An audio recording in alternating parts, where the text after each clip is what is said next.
네, 두 번째 주제는요, 어디라는 키워드를 가지고 왔습니다.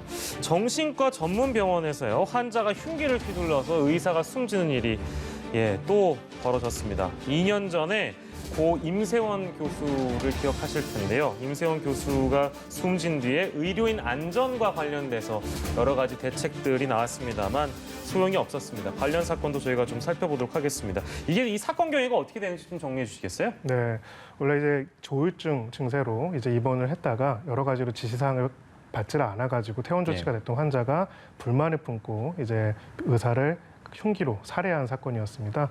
이제 살해한 후에는 이제 소위 말해서 인화물질을 몸에 뿌리고 하는 상태에서 이제 검거가 됐고요.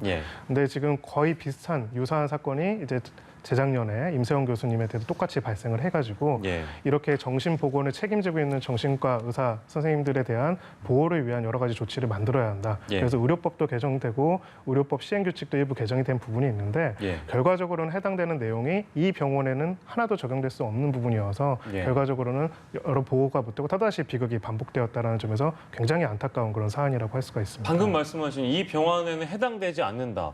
그 부분이 어떤 부분이었을까요? 네, 지금 개정된 의료법 시행규칙에 따르면은 100명 이상의 병상을 갖춘 100인실 이상의 병상을 갖춘 의료인 같은 병원을 얘기하시는 거죠? 네, 그러면 경찰관서에 긴급배를 연결지어서 해놔야 하고 보안 요원을 1명 이상 둬야 한다. 뭐 이런 조항들이 있는데요.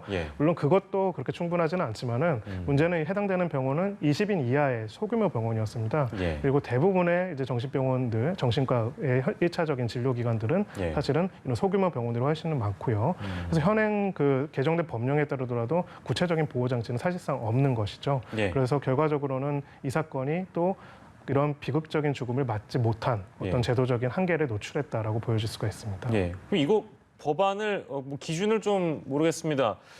아까 저희가 얘기했던 게 이제 100병상 이상의 병원만 해당되는 것이 2년 전에 있었던 그 사고와 관련돼서 소위 임세원법에 나오는 그런 사항이니까 이거 당연히 지금 개정이 필요하다고 생각을 하는 분들이 많을 것 같은데요? 네, 그렇습니다. 그리고 이제 구조적으로도 좀 바꿔야 한다는 것이 의료계에서 나오고 있어요. 이렇게 이 정신적으로 불안정한 상태에서 또 상담을 할 수도 있는 사안에서는 소위 응급배뿐만 아니라 대피 공간 같은 거를 만들고 그렇게 해줘야 한다는 또 구조적인 개선책들도 이야기가 되고 있는데요.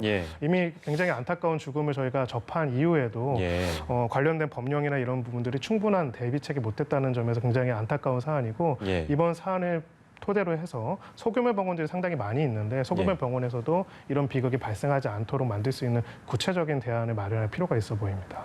어쨌든 판바이 같은 사건이 또 발생했고 법에 허점이 있다면 그 부분을 다시 또 개정할 노력이 필요할 것 같습니다. 오늘은 두 가지 주제를 이야기 나눠봤습니다. 김성훈 변호사와 사건 큐브 함께했습니다. 고맙습니다.